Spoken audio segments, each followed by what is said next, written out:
Se nós estamos numa extremidade e Deus está à outra, e tem um muro alto, um muro muito alto, chamado pecado, só há uma pessoa que destrói ele, amados.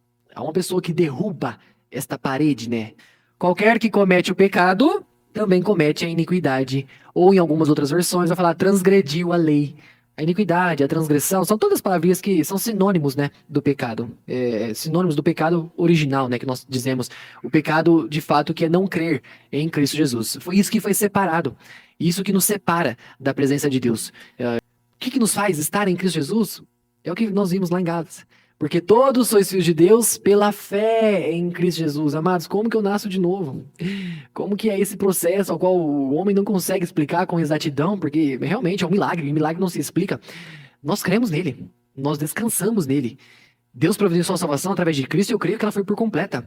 Não restou nada, por completa. E aí, estando em Cristo Jesus somente através da fé. A fé a qual não é nossa, a qual o Senhor nos dá, a qual dá a todo aquele que pede, mas está faltando um pouquinho aí, pede para o Senhor, com um coração de fato quebrantado, esperando e, Senhor, eu preciso, eu necessito, esse ato que acompanha essa humildade, né, com o cristão, de entender que ele não fez nada para ser salvo, não mereceu nada de salvação, e mesmo assim o Senhor alcançou a ele.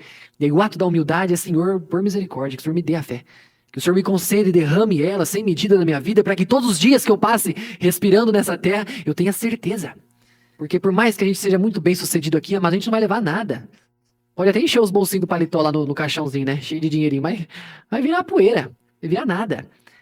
Saber que o que nós devemos juntar, o que nós devemos, de fato, dedicar a nossa vida é espiritual, e lá não tem ladrão para roubar, lá não tem nenhuma traça, né? Não tem a ferrugem para consumir.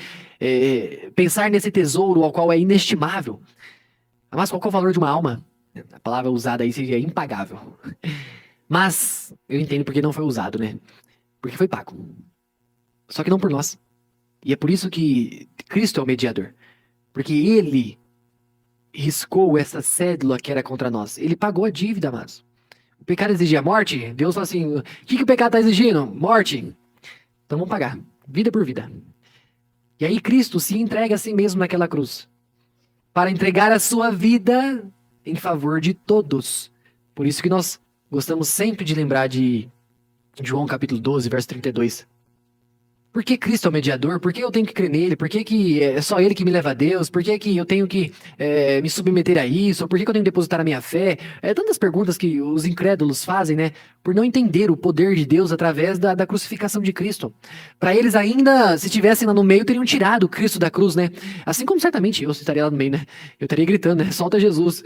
Bom, se eu cresce lá, né?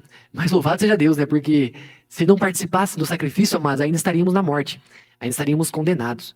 E aí, esse sacrifício, ao qual foi anunciado semanas antes, esse versículo do capítulo 12, semanas antes da sua crucificação, foi para que a glorificação de Deus fosse completa, completa, amados, na morte de Jesus Cristo. Porque o pecado carrega a morte.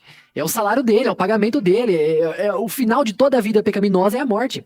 E aqueles que morrem fisicamente com o pecado têm participação na segunda morte, ao qual é lago de fogo, agora é o inferno. E para não participarmos disso, é o que ele fala no versículo 2. Amados, agora somos filhos de Deus, e ainda não é manifestado o que havemos de ser. E aí, ele está falando aqui já, né, do pós-vida, né? Da volta de Cristo, da nossa regeneração, da ressurreição dos mortos, do último dia. Que aí o seremos como ele é.